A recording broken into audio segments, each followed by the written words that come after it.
Baik, terima kasih kepada Dewan Kehormatan Besar.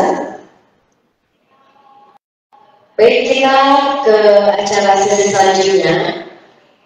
Ibu Dr. Fuli, kami minta untuk tidak turun lagi ke podium. Dan Ibu Dr. Fuli akan memaparkan untuk materi sesi kedua dari program dari Pengurus Pusat, dan juga akan ditemani oleh moderator yang ganteng dan tenar, gak ada yang kenal. Baik, kita langsung menemani Ibu Fuli, Ibu Dr. Fuli di atas. Kak Fuli, dipersilakan. Berdua aja.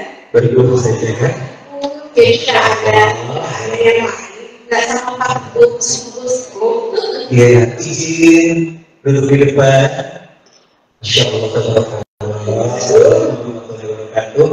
Jadi dadakan, mohon maaf apabila tanpa persiapan apapun. Sambil tukang. Sami mawonnya. Iya. Kita akan melanjutkan bincang santai. Oke, itu benar-benar dari sini. Kita, jadi sedih. Lebih seru nampaknya. Mohon maaf. Iya, kita lebih biasa saja. Lebih lanjut karena akan kita bahas selanjutnya tidak terlalu berat seperti yang tadi sebelumnya. Ya, kita langsung saja dengan materi pembekalan ujian notaris Pengurus Pusat Ketentuan Indonesia yang disampaikan oleh Dr. Fuli Handayani SMK.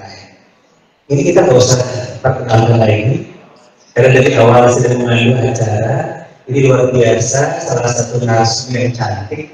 Pintar, ini kalau kita bisa dapat perempuan yang memiliki 3B ada di beliau, ya. Beauty, brand, ya. Setuju ya? Waktu saja ya. Masa kita persilakan pada perempuan yang ada di luar sana. Silakan. Baik, terima kasih kepada moderator, Bapak Budiarkan. Saya menyapa kembali kalau tadi saya sebagai moderator, kali ini saya melengkapi saja dari pemateri Dewan Kehormatan Pusat. Namun kali ini mungkin materinya nggak terlalu banyak. Saya sudah ada materi pembekalannya, mungkin ini poin-poinnya saja menjadi panduan untuk para peserta ujian PTN besok. Semoga ini bisa mengingatkan kembali mengapa kita harus memahami kode etik. Oke, next. Boleh selanjutnya. Ini adalah hal-hal yang harus diperhatikan oleh para peserta ujian kode etik. Yang pertama, besok itu harus mematuhi semua aturan tata tertib yang ada di dalam ujian kode etik. Tentunya mengapa kita harus mematuhi aturan tersebut?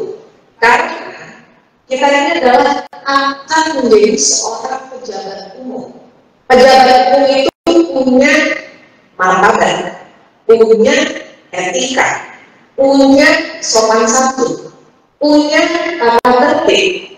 Ini yang nggak bisa dilakukan sesuka hati oleh para peserta ujian kode etik. Yang kedua, besok penampilan, tampilkan Anda itu tampil secara maksimal, tapi tidak berlebihan. Lihat contoh moderator, berdiri, sama, rapi kan? Untuk seperti ini adalah tampilan. Tampilan itu bukan berlebihan pakai dari atas Bulgari pada tidak, bukan itu. Tetapi Anda mandi, rapi, bersih, wangi, orang yang melihat enak melihatnya, menenangkan hati, itu yang pertama. Penampilan, jadi bukan pakai proxy tapi belakangnya sampai ke atas paha. Terus begitu itu bilangnya, loh, ini tampilan saya kok, saya ini model loh. Ingat, Anda bukan untuk pemotretan, Anda hadir untuk ujian kode etik. Sapalah misalnya para pengemudi pada hari besok pagi, selamat pagi, selamat siang, selamat sore, assalamualaikum. Sopan santun itu harus dijaga. Sopan santun bukan berarti datang terus cium tangan, tidak juga. Ini saya mengingatkan kembali bagi para peserta. Selama ujian kode etik itu dilihat, dinilai. Lalu dikali nilai-nilai atau hal-hal yang membuat orang akan melihat itu tidak objektif. Seperti bilang, saya ini anaknya si X loh. Saya nggak peduli Anda mau anak presiden sekalipun, itu tidak akan mempengaruhi seorang penilai. Tapi kan apa yang ada di dalam diri Anda semua, para peserta yang ada di ruang Zoom. Lalu di sini ada bukti dan kejujuran. Seperti yang sudah tadi disampaikan oleh Ibu Ismi, Pak Ristek, Pak Udin, bahwa jujur itu adalah hal yang utama. Jadi besok nggak boleh nyontek, nggak boleh bikin contek. Udah nggak zaman sekarang nyontek, iya saya tahu kok nyonteknya dalam kertas. Tapi nyonteknya di handphone, di smartwatch, ditaruh di mana bluetooth, tidak ada. Besok sampai Anda melakukan itu, kami akan diskualifikasi saat itu. Ingat, ini tidak main-main. Amanah. Mengapa kamu menekankan hal itu? Tanggung jawab Anda kelak sebagai orang pejabat itu sampai akhirat, bukan sampai Anda selesai masa jabatan pensiun. Amanahnya dari mana? Tunjukkan di situ. Sudah kuliah selama 4 tahun S1, 2 tahun MKN, magang 2 tahun, masa yang amanah.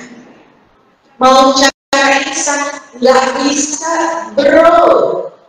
Tanggung jawab yang mencerminkan pejabat umum selaku seorang notaris itu seperti apa? Tanggung jawabnya bukan hanya sekedar semata-mata apa yang dibuatnya. Perbuatan hukum ini banyak. Jangan juga begini, Anda punya sosial media, terus Anda foto-foto di situ, foto-foto terus Anda mungkin dapat kena teguran dari senior yang merupakan majelis pengawas atau dewan kehormatan.